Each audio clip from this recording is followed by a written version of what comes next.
ನಲ್ಮೆಯ ವಿದ್ಯಾರ್ಥಿಗಳೇ, ಈ ದಿವಸ ನಿಮಗೆ ಧಾತುಗಳ ಆವರ್ತನೀಯ ವರ್ಗೀಕರಣ ಈ ಒಂದು ಪಾಠವನ್ನು ಮಾಡ್ತಾ ಇದ್ದೇನೆ. ಧಾತುಗಳು ಅಂದರೆ ಏನು ಅಂತ ನಿಮಗೆ ಗೊತ್ತಿದೆಯಲ್ಲ? ಇವೆಲ್ಲ ಧಾತುಗಳು ಅಲ್ಲ ಮಕ್ಕಳ? ಧಾತುಗಳು ಅಥವಾ ಮೂಲ ವಸ್ತುಗಳು ಅಂತ ಕರಿತೇವೆ. ಯಾವುದಿದೆ ಧಾತುಗಳನ್ನು ಹೇಳ್ತೀರಾ? Hydrogen, helium, lithium, beryllium, boron, carbon, nitrogen, oxygen, fluorine, neon, sodium, magnesium, aluminium, silicon, ರಂಜಕ, ಗಂಧಕ, chlorine, argon, potassium, calcium, scandium, titanium, ಪೆರಿಡಿಯಂ, ಕ್ರೋಮಿಯಂ, ಮ್ಯಾಂಗನೀಸ್, ಕಬ್ಬಿಣ, ಕೊಬಾಲ್ಟ್, ನಿಕ್ಕಲ್, ತಾಮ್ರ, ಸತು, gallium, germanium, arsenic, selenium, bromine, krypton. ಹೌದಾ? ಇದು ಕ್ರಿಪ್ಟಾನ್, ಅಯೋಡಿನ್, ಕ್ಸೆನಾನ್, ಟೆಲುರಿಯಂ, ಇದು platinum, gold, silver, palladium, cadmium, ಪಾದರಸ. ಯಾಕೆ ಬೇರೆವೆಲ್ಲ ಬಿಟ್ಟು ಅಷ್ಟು ಹೇಳಿದ್ರಲ್ಲ, ಇಷ್ಟು ಮಾತ್ರ ಅಂತ ಅನಿಸುತ್ತಲ್ಲ ನಿಮಗೆ? ಇವಿಷ್ಟು ನಿಮಗೆ. ಆಮೇಲೆ W1 ಟಂಗ್ಸ್ಟನ್. ಇಷ್ಟು ಹೆಸರುಗಳನ್ನು ನೀವು ಯಾವಾಗಲೂ ಕೇಳ್ಕೊತಾ ಬಂದಿದ್ದೀರಿ, ಹೌದಾ? ಈ ಧಾತುಗಳು ಅಥವಾ ಮೂಲ ವಸ್ತುಗಳು ಎಷ್ಟಿವೆ ಅಂತ ನಿಮಗೆ ಗೊತ್ತಿದೆ. ನ್ಯಾಚುರಲಾಗಿ ಸಿಗ್ತಕ್ಕಂಥದ್ದು ಅಥವಾ ಪ್ರಾಕೃತಿಕವಾಗಿ ಸಿಗ್ತಕ್ಕಂತಹ ಧಾತುಗಳು ಎಷ್ಟು? 92, ಹೌದಾ? ಈ 92 ಧಾತುಗಳನ್ನು ಒಟ್ಟಿಗೆ ಕಂಡುಹಿಡಿದ್ರಾ? ಇಲ್ಲ ಮಕ್ಕಳು. ಯಾರು ಕಂಡುಹಿಡಿದ್ರು? ಯಾವಾಗ ಕಂಡುಹಿಡಿದ್ರು? ಇವುಗಳನ್ನು ಇದೇ ರೀತಿ ಯಾಕೆ ಜೋಡಿಸಿದ್ದಾರೆ? ಹೈಡ್ರೋಜನ್ ನೋಡಿ, ಯೆಲ್ಲೋ ಕಲರಲ್ಲಿದೆ, ಮತ್ತು ಕೆಲವೊಂದು ಯೆಲ್ಲೋ ಕಲರಲ್ಲಿದೆ, ಕೆಲವೊಂದು ಗ್ರೀನ್ ಕಲರಲ್ಲಿ ಇಟ್ಟಿದ್ದಾರೆ. ಇನ್ನು ಹೆಚ್ಚು ಧಾತುಗಳು ಬ್ಲೂ ಕಲರ್ ಇದೆ. ಇಲ್ಲಿ ಮೇಲೆ ನೋಡ್ತಾ ಇದ್ದೀರಲ್ಲ, ಇದು ಬ್ಲೂ ಕಲರ್ ಏನಂತ ಕೊಟ್ಟಿದ್ದಾರೆ? ಮೆಟಲ್, ಲೋಹಗಳು. ಮೆಟಲಾಯ್ಡ್ ಅಂದರೆ ಲೋಹಾಭಗಳು ಅಂತ. ಅಂದರೆ ಲೋಹ ಮತ್ತು ಅಲೋಹ ಎರಡೂ ಗುಣಗಳನ್ನು ಹೊಂದಿರ್ತಕ್ಕಂಥವು. Non metals ಅಲೋಹಗಳು. ಗೊತ್ತಾಯ್ತಾ? ಇಲ್ಲಿ ಅಲೋಹಗಳು ಎಷ್ಟಿದೆ ಕೌಂಟ್ ಮಾಡಿ. Hydrogen 1, carbon 2, nitrogen 3, oxygen 4, fluorine 5, 6, 7, 8, 9, 10, 11, 12, 13, 16, 17 ಇದೆ. 17 ಅಲ್ಲ, ಇದು ಸೇರುತ್ತೆ. 18, 19, 20, 21, 22 ಇಷ್ಟು ಹೇಳ್ತಾರೆ. 22 ಅಲೋಹ ಧಾತುಗಳನ್ನು ಹೇಳ್ತಾರೆ.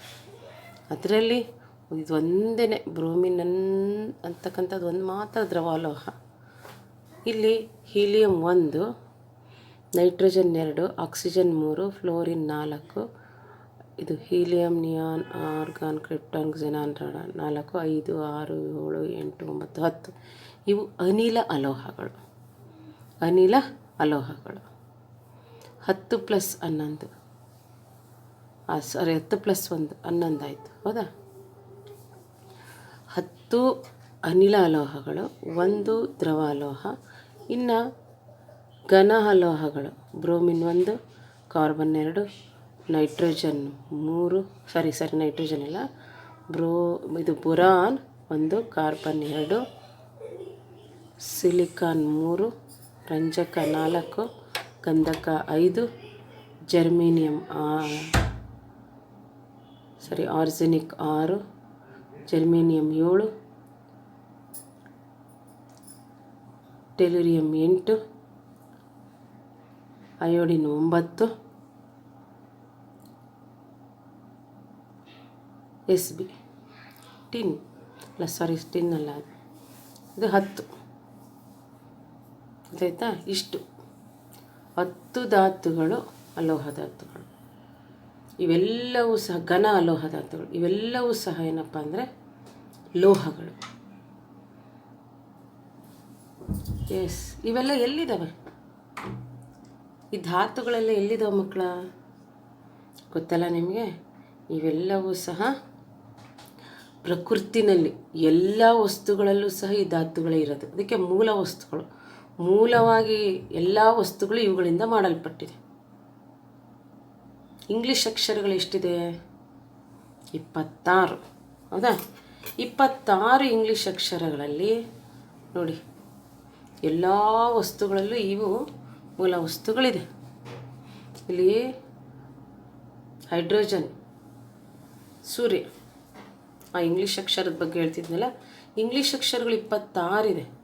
ಆ 26 ಅಕ್ಷರಗಳನ್ನು ಸೇರಿಸಿ ನಾವು ಎಷ್ಟು ಪದಗಳು ಅಥವಾ ಎಷ್ಟು ವಾಕ್ಯಗಳು, ಎಷ್ಟು ಶಬ್ದಗಳನ್ನು ನಾವು ಮಾಡ್ತೀವಿ, ಲೆಕ್ಕ ಹಾಕೋಕ್ಕಾಗುತ್ತಾ ಮಕ್ಕಳ? ಹಾಗೆ ಈ 92 ನ್ಯಾಚುರಲ್ ಆಗಿರ್ತಕ್ಕಂಥ, ಪ್ರಾಕೃತಿಕವಾಗಿ ಇರ್ತಕ್ಕಂಥ ಈ ಧಾತುಗಳು ಅಥವಾ ಮೂಲ ವಸ್ತುಗಳು ಬೇರೆ ಬೇರೆ ಥರ ಸೇರ್ಕೊಂಡ್ಬಿಟ್ಟು ಸಮಸ್ತ ವಸ್ತುಗಳಲ್ಲೂ ಸಹ ಈ ಧಾತುಗಳಿದೆ. ಮಣ್ಣಲ್ಲಿ ಇವೇ ಧಾತುಗಳಿರೋದು. ಯಾವ್ಯಾವ ಧಾತುಗಳಿದೆ? ಉದಾಹರಣೆಗೆ ಮಣ್ಣಿನಲ್ಲಿ ಪೋಷಕಾಂಶಗಳು, ಸಸ್ಯಗಳು ಇರ್ತಾವಲ್ಲ, ನೈಟ್ರೋಜನ್, ರಂಜಕ. ಮತ್ತು ಮಣ್ಣಲ್ಲೇ ತಾನೇ ಎಲ್ಲ ಸಿಗೋದು, ತಾಮ್ರ ಸಿಗೋದು, ಈ ಲೋಹಗಳಷ್ಟು ಮಣ್ಣಲ್ಲೇ ಸಿಗೋದು. ಹೌದಾ? ಏನಿದೆ ಅಂತನಕ್ಕೆ. ಗಾಳಿನಲ್ಲಿ ಆಕ್ಸಿಜನ್ನು, ಕಾರ್ಬನ್ನು. ಹೌದಾ ಮಕ್ಕಳ? ಗಾಳಿನಲ್ಲಿ ನೋಡಿ, ಇಲ್ಲಿ ತೋರಿಸಿದ್ದಾರೆ, ಅದಕ್ಕೇ ಏರ್ ಅಂತ ತೋರಿಸಿದ್ದಾರೆ ನೋಡಿ, ಗಾಳಿನಲ್ಲಿ ಇರ್ತಕ್ಕಂಥದ್ದು. ನೈಟ್ರೋಜನ್ ಕೊಟ್ಬಿಟ್ಟು ಮನುಷ್ಯ ಕೊಟ್ಟಿದ್ದಾನೆ, ಪ್ರೋಟೀನಲ್ಲಿರುತ್ತೆ. ಇದು ಪಕ್ಷಿ ಮತ್ತು ಸಸ್ಯಗಳು, ಇವು ಕಾರ್ಬನ್ನು ಇದರಲ್ಲಿರುತ್ತೆ. ಹೌದಾ? ಆಮೇಲೆ ಬೊರಾನ್, ಈ ಸ್ಪೋರ್ಟ್ಸ್ ಇಕ್ವಿಪ್ಮೆಂಟ್ಸಲ್ಲಿ ಬೊರಾನನ್ನು ಹಾಕಿರ್ತಾರೆ ಮಾಡಲಿಕ್ಕೆ, ತಂತಿ ಆ ಥರ.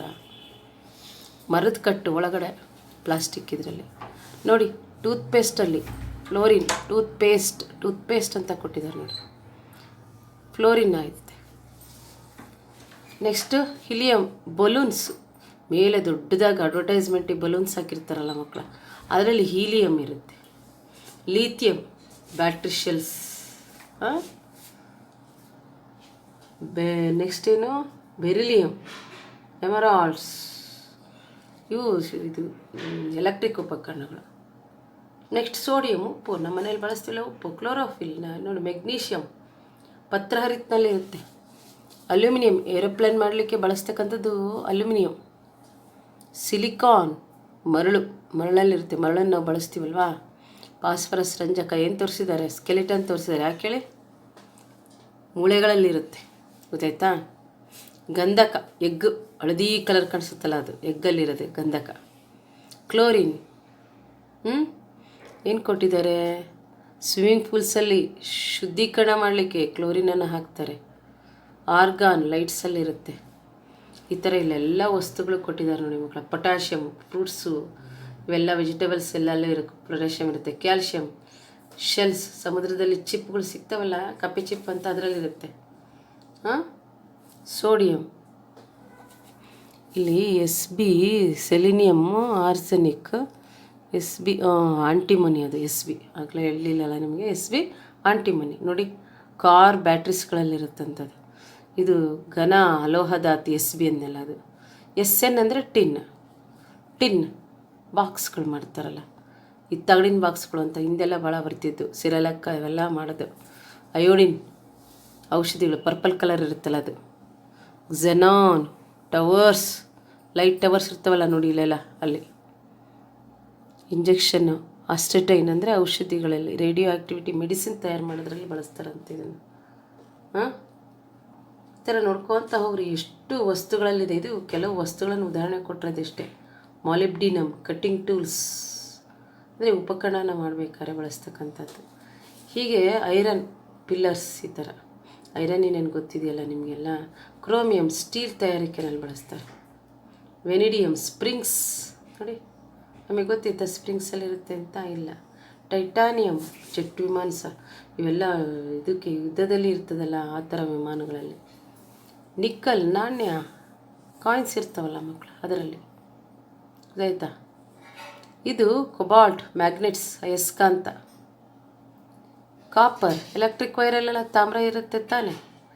ಜಿಂಕ್, ಸತು, ಈ ಬ್ರಾನ್ಸ್, ತುತ್ತೂರಿ ಉತ್ತೀವಲ್ಲ ಅದು. ಇಷ್ಟೆಲ್ಲ ನಮ್ಮ ಮನೆಗಳಲ್ಲಿ ನಾವು ಎಷ್ಟೊಂದು ಬಳಸ್ತೀವಿ ಇದನ್ನು. ಹೌದಾ? ಹೀಗೆ ಅನೇಕ ವಸ್ತುಗಳಲ್ಲಿ ಕೆಲವೊಂದು ಉದಾಹರಣೆ ಕೊಟ್ಟಿದ್ದಾರೆ. ಧಾತುಗಳಿರ್ತವೆ. ಇಲ್ಲೂ ಒಂದು ಕೊಟ್ಟಿದ್ದಾರೆ ನೋಡಿ, ಯಾವ ಥರ ಧಾತುಗಳು ಯಾವ್ಯಾವ ವಸ್ತುವಿನಲ್ಲಿರುತ್ತೆ ಅಂತ. ಹಾಂ, ಇಲ್ಲಿ ಆದಷ್ಟು ಇದನ್ನು ನೋಡ್ಬೇಕಾದ್ರೆ ಯಾವ್ಯಾವ ವಸ್ತುವಿನಲ್ಲಿದೆ ಅನ್ನೋದನ್ನು ನೀವು ಗಮನಿಸಿ ಪಟ್ಟಿ ಮಾಡಿ. ಈ ಮೂಲ ವಸ್ತುಗಳು ಎಲ್ಲೆಲ್ಲಿ ಯಾವ ವಸ್ತುಗಳಲ್ಲಿ ಯಾವ ಮೂಲ ವಸ್ತು ಕಂಡುಬರುತ್ತೆ ಅಂತ ಗೊತ್ತಾಯ್ತಾ? ಎಸ್, ಇವುಗಳನ್ನೆಲ್ಲ ಯಾಕೆ ಇದೇ ಥರ ಇಟ್ಟಿದ್ದಾರೆ? ಹೈಡ್ರೋಜನನ್ನು H1 ಕೊಟ್ಟಿದ್ದಾರೆ, ಇದ್ರ ಲೈನ್ ಹೀಲಿಯಮ್. ನೆಕ್ಸ್ಟ್ ಎರಡನೇ ಲೈನಲ್ಲಿ, ಮೊದಲನೇ ಲೈನಲ್ಲಿ 2 ಧಾತುಗಳಿದೆ, ಎರಡನೇ ಲೈನಲ್ಲಿ ನೋಡಿರಿ 1 2 ಇದೆ, ಮತ್ತು 3 4 5 6 7 8, ಇಲ್ಲಿ 6 ಧಾತುಗಳು, ಇಲ್ಲಿ 2 ಧಾತುಗಳು. ಮೂರನೇ ಲೈನಲ್ಲೂ ಅಷ್ಟೇ.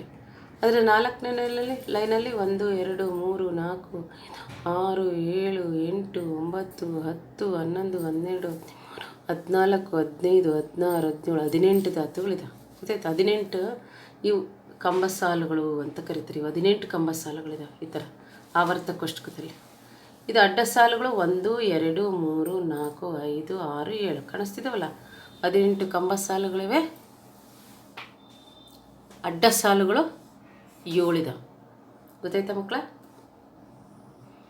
ಎಸ್, ಇವುಗಳನ್ನೆಲ್ಲ ಇದೇ ರೀತಿ ಇಡಬೇಕು, ಹೀಗೆ ಇಡಬೇಕು ಅಂತ ಯಾರು ಹೇಳಿದರು ಈ ಮೂಲ ವಸ್ತುಗಳನ್ನು? ಇದಕ್ಕಿಂತ ಮುಂಚೆ ಒಂದು ಕ್ವಶ್ಚನ್, ಮೂಲ ವಸ್ತುಗಳು ಎಂದರೇನು? ಮೂಲ ವಸ್ತುಗಳು ಅಂದರೆ ಏನು ಹೇಳ್ತೀರಲ್ಲ, ಗೊತ್ತಲ್ಲ ನಿಮಗೆ? 8ನೇ ಕ್ಲಾಸಲ್ಲೆಲ್ಲ ಬಂದಿತ್ತಲ್ಲ. ಒಂದೇ ರೀತಿಯ ಪರಮಾಣುವಿನಿಂದ ಮಾಡಿರ್ತಕ್ಕಂಥ ವಸ್ತು ಮೂಲ ವಸ್ತುಗಳು. ಉದಾಹರಣೆ ಯಾವ ನರ ಕೊಡಿ ಮಕ್ಕಳಿಗೆ 92 ಎಲ್ಲ ಉದಾಹರಣೆ ಆಗ್ತವೆ. ಅದ್ರ ಜೊತೆಗೆ ಇನ್ನೊಂದು ಪದ ಕೇಳಿದ್ದೀರಲ್ವ, ಯಾವುದು? ಸಂಯುಕ್ತ ವಸ್ತುಗಳು. ಸಂಯುಕ್ತ ವಸ್ತುಗಳು ಅಂದ್ರೇನು ಗೊತ್ತಲ್ಲ ನಿಮಗೆ? ಈ ಧಾತುಗಳು ಅಥವಾ ಮೂಲ ವಸ್ತುಗಳು 2 ಅಥವಾ 2ಕ್ಕಿಂತ ಹೆಚ್ಚಿನ ಪರಮಾಣುಗಳು ಒಂದು ನಿರ್ದಿಷ್ಟ ಪ್ರಮಾಣದಲ್ಲಿ ರಾಸಾಯನಿಕವಾಗಿ ಸಂಯೋಗ ಹೊಂದಿ ಉಂಟಾಗಿರುವ ವಸ್ತುಗಳೇ ಸಂಯುಕ್ತ ವಸ್ತುಗಳು. ಗೊತ್ತಾಯ್ತಾ? ಮೂಲ ವಸ್ತುಗಳಿಗೂ ಸಂಯುಕ್ತ ವಸ್ತುಗಳಿಗೂ ಉದಾಹರಣೆ ಗೊತ್ತಲ್ಲ? ಸಂಯುಕ್ತ ವಸ್ತುಗಳಂದರೆ ಎಲ್ಲವೂ. ನೀನು ಒಂದು ಸಂಯುಕ್ತ ವಸ್ತುನೇ, ಜೀವ ಇದೆ ಅಷ್ಟೇ ನಿಮಗೆ. ಯಾಕೆಂದರೆ ನಿನ್ನಲ್ಲಿ ಎಷ್ಟೊಂದು ಪರಮಾಣುಗಳಿದೆ. ನಿನ್ನಲ್ಲಿರೋ ಪರಮಾಣು 60ಕ್ಕೆ ಕೋಷ್ಟಕದಲ್ಲಿ ತೋರಿಸಿದ್ರು ಗೊತ್ತಾಯ್ತಾ? ರಂಜಕ. ಆಮೇಲೆ ಮೇಲೆ ಅವನು ತನಗೆ ಶಕ್ತಿ ಅನ್ನೋ ಥರ ತೋರಿಸ್ತಿದ್ದ ನೋಡಿ, ಅವನು ಪ್ರೋಟೀನ್ಸ್ಗಳಲ್ಲಿ ನೈಟ್ರೋಜನ್ ಇರುತ್ತೆ. ನೀವು ನೀರು ಕುಡಿತೀರಾ ಅಂದರೆ ಅದರಲ್ಲಿ ಹೈಡ್ರೋಜನ್ ಇರುತ್ತೆ, ಆಕ್ಸಿಜನ್ ಇರುತ್ತೆ. ಹೌದಾ ಮಕ್ಕಳ?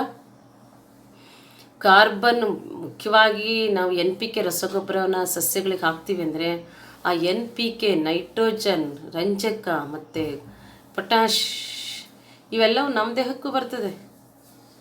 ನಮ್ಮ ರಕ್ತದಲ್ಲಿ ಕಬ್ಬಿಣದ ಅಂಶ ಇದೆ. ಇದೇನಪ್ಪ ಸರಳಿನ ಥರ ಇರುತ್ತೆ ಕಬ್ಬಿಣ, ಇದು ನಮ್ಮ ರಕ್ತದಲ್ಲಿದೆ. ಯಾವುದು? ಹಿಮೋಗ್ಲೋಬಿನ್. ರಕ್ತ ಕೆಂಪಾಗಿರಲು ಕಾರಣ ಆಗಿರ್ತಕ್ಕಂಥ ಹಿಮೋಗ್ಲೋಬಿನ್ ಕಬ್ಬಿಣದ ಅಂಶದಿಂದ ಮಾಡಲ್ಪಟ್ಟಿರುತ್ತೆ. ಗೊತ್ತಾಯ್ತಾ? ಈ ರೀತಿ ಧಾತುಗಳು ಎಲ್ಲ ವಸ್ತುಗಳಲ್ಲೂ ಇರ್ತವೆ. ಆ ಧಾತುಗಳು, ಈ 92 ಧಾತುಗಳನ್ನು ಇದೇ ರೀತಿ ಯಾಕೆ ಜೋಡಿಸಿದ್ದಾರೆ? 1ನೇ ಆವರ್ತದಲ್ಲಿ 2, 2ನೇ ಆವರ್ತದಲ್ಲಿ 6, 3ನೇ ಆವರ್ತದಲ್ಲಿ 6. ಆವರ್ತ ಅಂದರೆ ಅಡ್ಡ ಸಾಲು.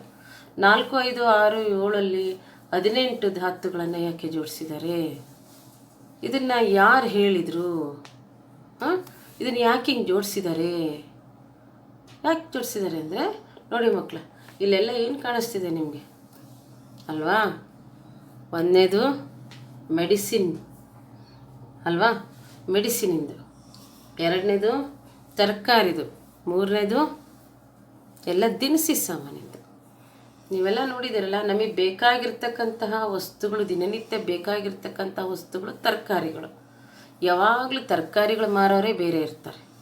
ದಿನಸಿ ಸಾಮಾನುಗಳು ವಾರಕ್ಕೊಂದು ಸರಿ, ತಿಂಗಳಿಗೊಂದು ಸರಿ ಈ ಥರ ತರ್ತಿರ್ತೀವಿ. ಮೆಡಿಸಿನ್ನು ಭಾಳ ಅಪರೂಪ. ನಮಗೆ ಯಾವಾಗಲೂ ಹುಷಾರಿಲ್ಲದ ಮಾತ್ರ ಅವು ಅಂಗಡಿಗೆ ಹೋಗ್ತೀವಿ. ಹೌದಾ?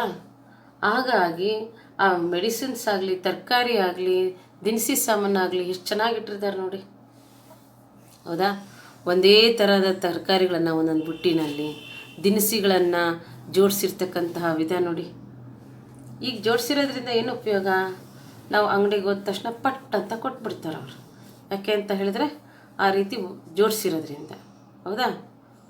ಅದೇ ಥರ ನಾವು ಲೈಬ್ರರಿಗೆ ಹೋದರೆ ಅಲ್ಲಂತೂ ಬುಕ್ಸ್ಗಳು, ಯಾವ್ದು ಬುಕ್ಸ್ ಬೇಕು? ಡೈಲಿ ನ್ಯೂಸು ಬರ್ತಕ್ಕಂತಹ ಒಂದು ಪೇಪರ್ಸ್ ಬೇಕು, ಅಥವಾ ವೀಕ್ಲಿ ಮ್ಯಾಗ್ಝಿನ್ಸ್ ಬೇಕು, ಅಥವಾ ಮಂತ್ಲಿ ಮ್ಯಾಗ್ಝಿನ್ ಬೇಕೋ, ಅಥವಾ ಯಾವ್ದಾದ್ರು ಎನ್ಸೈಕ್ಲೋಪೀಡಿಯಾ ಬೇಕೋ, ಅಥವಾ ಯಾವ ಸಬ್ಜೆಕ್ಟಿಗೆ ಸೇರೋದು, ಸೈನ್ಸಾ, ಸೋಷಿಯಲ್ಲಾ, ಅಥವಾ ಇಂಗ್ಲೀಷಿಗೆ ಸಂಬಂಧಪಟ್ಟಿದ್ದು, ಕನ್ನಡಕ್ಕೆ ಸಂಬಂಧಪಟ್ಟಿದ್ದು, ಹೀಗೆ ವಿಷಯವಾರು ಪುಸ್ತಕಗಳನ್ನು, ಜನರಲ್ ನಾಲೆಡ್ಜು, ಕಾಂಪಿಟೇಟಿವ್ ಎಕ್ಸಾಮ್ಸ್ ಈ ಥರ ಎಲ್ಲವನ್ನೂ ಸಹ ಜೋಡಣೆ ಮಾಡಿಟ್ಟಿರ್ತಾರೆ ಅಲ್ವಾ. ಆ ರೀತಿ ಈ ಜೋಡಣೆ ಮಾಡಲಿಕ್ಕೆ ಕಾರಣ ಅವುಗಳು ನಮಗೆ ಸುಲಭವಾಗಿ ಸಿಗಬೇಕು ಅಂತ ಅಲ್ವಾ. ಆ ಥರ ಈ ಧಾತುಗಳನ್ನು ಜೋಡಣೆ ಮಾಡಿದ್ದಾರೆ, ಅದನ್ನು ವರ್ಗೀಕರಣ ಅಂತ ಕರೀತಾರೆ. ಈ ಧಾತುಗಳನ್ನು ಜೋಡಣೆ ಮಾಡೋದ್ರಿಂದ ಏನು ಉಪಯೋಗ, ಯಾಕೆ ಆ ಥರ ಜೋಡಣೆ ಮಾಡಿದ್ದಾರೆ ಅಂದರೆ, ಆ ಧಾತುಗಳ ಲಕ್ಷಣಗಳ ಬಗ್ಗೆ ನಮಗೆ ಅಧ್ಯಯನ ಮಾಡಲಿಕ್ಕೆ ಸುಲಭವಾಗಲಿ ಅಂತಕ್ಕಂತಹ ಒಂದು ಕಾರಣದಿಂದ ಆ ಒಂದು ಧಾತುಗಳನ್ನು ಜೋಡಿಸಿದ್ದಾರೆ. ಯಾರು ಜೋಡಿಸಿದ್ರು ನೋಡಿ. ಈ ಧಾತುಗಳನ್ನು ಜೋಡಿಸ್ಲಿಕ್ಕೆ ಒಬ್ಬರು ಇಬ್ಬರು ಪ್ರಯತ್ನ ಪಟ್ಟಿಲ್ಲ, ಹಲವಾರು ವಿಜ್ಞಾನಿಗಳು ಪ್ರಯತ್ನಪಟ್ಟು ನಂತರ ಇದು ಯಶಸ್ಸನ್ನು ಪಡೆದಿದೆ. ಅದಕ್ಕೆ ಮೊದಲೇನಾದಾಗಿ ಈ ಒಂದು ಧಾತುಗಳ ಜೋಡಣೆಯನ್ನು ಕೈಗೆತ್ಕೊಂಡವರು ಅಂತಂದರೆ ವಿಲಿಯಂ ಪ್ರೌಟ್ ಅಂತಕ್ಕಂಥವ್ರು. ವಿಲಿಯಂ ಪ್ರೌಟ್ ಅವರು 1815ರಲ್ಲಿ ಧಾತುಗಳನ್ನು ಪರಮಾಣು ರಾಶಿಯ ಆಧಾರದ ಮೇಲೆ ವರ್ಗೀಕರಣ ಮಾಡ್ಬೋದು ಅಂತ ಸಲಹೆ ನೀಡಿದ್ರಷ್ಟೇ. ಕಾಣಿಸ್ತಿದಾರಲ್ಲ ವಿಲಿಯಂ ಪ್ರೌಟ್, ಅವರು ಸಲಹೆ ನೀಡಿದರು ಈ ಧಾತುಗಳನ್ನು ಪರಮಾಣು ರಾಶಿ ಆಧಾರದ ಮೇಲೆ ವರ್ಗೀಕರಣ ಮಾಡ್ಬೋದು ಅಂತ. ಆವಾಗ ಇವರು ವಿಲಿಯಂ ಪ್ರೌಟ್ 1815ರಲ್ಲಿ ಧಾತುಗಳನ್ನು ವರ್ಗೀಕರಣ ಮಾಡ್ಬೋದು ಅಂತ ಸಲಹೆ ನೀಡಿದಾಗ ಎಲ್ಲ ಧಾತುಗಳು ಆವಿಷ್ಕಾರಗೊಂಡಿರಲಿಲ್ಲ, ಎಲ್ಲ ಧಾತುಗಳು ಸಿಕ್ಕಿರಲಿಲ್ಲ ಎಲ್ಲರಿಗೂ, ಗೊತ್ತಾಯ್ತಾ. ಅದ್ರ ನಂತರ 1780ರಿಂದ 1849ರಲ್ಲಿ ಜನಿಸಿರ್ತಕ್ಕಂತಹ ಡೋಬರೈನರ್, ಜೋಹಾನ್ ವುಲ್ಫ್ ಗ್ಯಾಂಗ್ ಡೋಬರೈನರ್, ಜರ್ಮನಿಯ ಮಂಚ್ಬರ್ಗ್ನಲ್ಲಿ ಫಾರ್ಮಸಿ ಬಗ್ಗೆ ಅಧ್ಯಯನ ಮಾಡ್ತಿದ್ರು, ಅಂದರೆ ಔಷಧ ವಿಜ್ಞಾನವನ್ನು ಅಭ್ಯಾಸ ಮಾಡ್ತಾಯಿದ್ರು. ಅವರು ಔಷಧಿಗಳು ಅಂದರೆ ಕೆಮಿಕಲ್ಸ್, ರಸಾಯನಶಾಸ್ತ್ರಜ್ಞಾನ, ಹೌದಾ. ಈ ರಸಾಯನಶಾಸ್ತ್ರ ಅಭ್ಯಾಸ ಮಾಡಬೇಕಾದ್ರೆ ಅವರು ಔಷಧಿ ವಿಜ್ಞಾನ ಮತ್ತು ರಸಾಯನಶಾಸ್ತ್ರ ಎರಡನ್ನೂ ಸಹ ಅಧ್ಯಯನ ಮಾಡ್ತಾಯಿದ್ರು. ಅನೇಕ ಉಪನ್ಯಾಸಗಳನ್ನು, ಅಂದರೆ ಲೆಕ್ಚರರ್ ಆಗಿದ್ರು, ಪ್ರಾಧ್ಯಾಪಕರಾಗಿದ್ದರು. ಅವರು ಫಸ್ಟು ಪ್ಲಾಟಿನಮ್ ಬಳಕೆ ಬಗ್ಗೆ ಸಂಶೋಧನೆಯನ್ನು ಮಾಡಿದರು. ಪ್ಲಾಟಿನಮ್ ನಿಮಗೆ ಗೊತ್ತಾ ಮಕ್ಕಳ, ಇರ್ತಕ್ಕಂಥ ಎಲ್ಲ ಧಾತುಗಳಲ್ಲೂ ಸಹ ಅತ್ಯಂತ ಬೆಲೆ ಬಾಳ್ತಕ್ಕಂತಹ ಧಾತು ಪ್ಲಾಟಿನಮ್. ಚಿನ್ನಕ್ಕಿಂತ ಕಾಸ್ಟ್ಲಿ ಪ್ಲಾಟಿನಮ್ ಬಳೆಗಳು, ಪ್ಲಾಟಿನಮ್ ಓಲೆ ಇವನ್ನೆಲ್ಲ ತೋರಿಸ್ತಾರೆ, ನೋಡಿದ್ದೀರಾ. ಅಂದರೆ ಚಿನ್ನದಷ್ಟು ಆಕರ್ಷಣೆ ನಮಗೆ ಕಾಣಿಸಲ್ಲ, ಆದರೆ ಪ್ಲಾಟಿನಮ್ ತುಂಬ ತುಂಬ ಕಾಸ್ಟ್ಲಿ ಆಗಿರ್ತಕ್ಕಂತಹ ಒಂದು ಬೆಲೆ ಬಾಳ್ತಕ್ಕಂಥ ಒಂದು ಧಾತು. ಅವರು ಧಾತುಗಳನ್ನು ಜೋಡಿಸ್ಲಿಕ್ಕೆ ಪ್ರಯತ್ನಿಸಿದರು. ಇವ್ರ ಕಾಲದಲ್ಲೂ ಇನ್ನೂ ಧಾತುಗಳ ಬಗ್ಗೆ ಅಷ್ಟು ಮಾಹಿತಿ ಇರಲಿಲ್ಲ, ಅಂದರೆ ಎಲ್ಲ ಧಾತುಗಳು ಸಿಕ್ಕಿರಲಿಲ್ಲ. ಫಸ್ಟ್ ಆಫ್ ಆಲ್ ಇವರಿಗೆ ಪರಮಾಣುವಿನ ರಚನೆ ಬಗ್ಗೆ ಗೊತ್ತಿರಲಿಲ್ಲ ಮಕ್ಕಳು, ಗೊತ್ತಾ. ಪರಮಾಣು ರಚನೆಯನ್ನು ಯಾವಾಗ ಕಂಡುಹಿಡಿದ್ರು, ಗೋಲ್ಡ್ಸ್ಟೀನ್, ಮತ್ತು ಪ್ರೋಟಾನನ್ನು ಕಂಡುಹಿಡಿದ್ರು, ಹೌದಾ. James Chadwick, Goldstein. Electrons, proton, neutron ಕಂಡುಹಿಡಿದಿದ್ದು ಇವರು ತುಂಬ ಇವರೆಲ್ಲ ಧಾತುಗಳನ್ನು ಜೋಡಣೆ ಆದಮೇಲೆ ಗೊತ್ತಾಯ್ತು ಅದು ಪರಮಾಣುವಿನ ರಚನೆ. ಅವ್ರು ಯಾವ ರೀತಿ ಧಾತುಗಳನ್ನು ಜೋಡಣೆ ಮಾಡಿದರು ಅಂದರೆ, ಇಲ್ಲಿ ಒಂದು ಪಕ್ಕದಲ್ಲಿ ಒಂದು ಕೋಷ್ಟಕ ಇದೆ ನೋಡಿ, ತೋರಿಸ್ತಾ ಇದ್ದಾರಲ್ಲ ಈ ರೀತಿ. Lithium, sodium, potassium. ಲೀಥಿಯಂನ ಇವರು ಸಹ ಪರಮಾಣು ರಾಶಿಯನ್ನು ಆಧಾರವಾಗಿ ಇಟ್ಕೊಂಡ್ರು, ಪರಮಾಣು ಸಂಖ್ಯೆ ಅಲ್ಲ, ಪರಮಾಣು ರಾಶಿಯನ್ನು ಆಧಾರವಾಗಿ ಇಟ್ಕೊಂಡು ಇವರು ಧಾತುಗಳನ್ನು ಜೋಡಣೆ ಮಾಡಿದರು. ಇವರು 1817ರಲ್ಲಿ ಮೊದಲು ಇವರು ವರ್ಗೀಕರಣವನ್ನು, ಧಾತುಗಳ ವರ್ಗೀಕರಣ ಮಾಡೋದ್ರಲ್ಲಿ ಪ್ರಯತ್ನ ಪಟ್ಟರಲ್ಲಿ ಮೊದಲಾಗಿದ್ದಾರೆ. 1817ರಲ್ಲಿ ಜರ್ಮನಿಯ ರಸಾಯನಶಾಸ್ತ್ರಜ್ಞರಾಗಿ ಒಂದೇ ರೀತಿಯ ಗುಣಗಳನ್ನು ಹೊಂದಿರುವ ಧಾತುಗಳನ್ನು ವರ್ಗೀಕರಿಸೋದಕ್ಕೆ ಪ್ರಯತ್ನ ಪಟ್ಟರು. ಡೊಬರೈನರ ಈ ಧಾತುಗಳ ವರ್ಗೀಕರಣವನ್ನು ತ್ರಿವಳಿಗಳ ನಿಯಮ ಅಂತ ಹೇಳ್ತಾರೆ. ತ್ರಿವಳಿಗಳ ನಿಯಮ ಅಂತ ಯಾಕೆ ಹೇಳ್ತಾರೆ ಅಂದರೆ, ಉದಾಹರಣೆಗೆ ನೋಡಿ, 3 ಧಾತುಗಳನ್ನು ಜೋಡಿಸಿದ್ರು. ಆ ಧಾತುಗಳಲ್ಲಿ ಇಲ್ಲಿ ಜೋಡಿಸಿದ್ದಾರೆ ನೋಡ್ರಿ ಸರ, ಕ್ಲೋರಿನ್, ಬ್ರೋಮಿನ್, ಅಯೋಡಿನ್. ಮೊದಲನೇ ಧಾತುವಿನ ಪರಮಾಣು ರಾಶಿ, ಇವರು ಪರಮಾಣು ರಾಶಿ ಸಂಖ್ಯೆ ಆಧಾರದ ಮೇಲೆ ಜೋಡಿಸಿರು ಅಂತ ಹೇಳಿ, ಹೌದಾ. ಮೊದಲನೇ ಧಾತುವಿನ ಪರಮಾಣು ರಾಶಿ ಸಂಖ್ಯೆ 35.5. ಕೊನೆಯ ಧಾತುವಿನ ಪರಮಾಣು ರಾಶಿ ಸಂಖ್ಯೆ 127. ಎರಡನ್ನ ಕೂಡಿ 2ರಿಂದ ಭಾಗಿಸಿದಾಗ ಅದರ ಸರಾಸರಿ 80 ಹತ್ರ ಬರ್ತಿತ್ತು.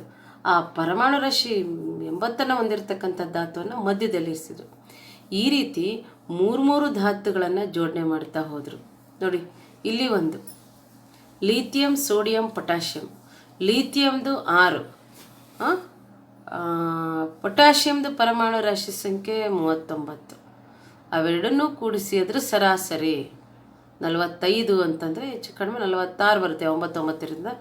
ಅದರದ್ದು ಮಧ್ಯದ್ದು 23 ಪರಮಾಣು ರಾಶಿ ಸಂಖ್ಯೆಯನ್ನು ಹೊಂದಿರತಕ್ಕಂಥ ಧಾತು ಸೋಡಿಯಂ, ಗೊತ್ತಾಯ್ತಾ. ಈ ರೀತಿ ಧಾತುಗಳನ್ನು ಅವರು ತ್ರಿವಳಿಗಳ ನಿಯಮದಲ್ಲಿ ಈ ರೀತಿ ಜೋಡಿಸಿದರು.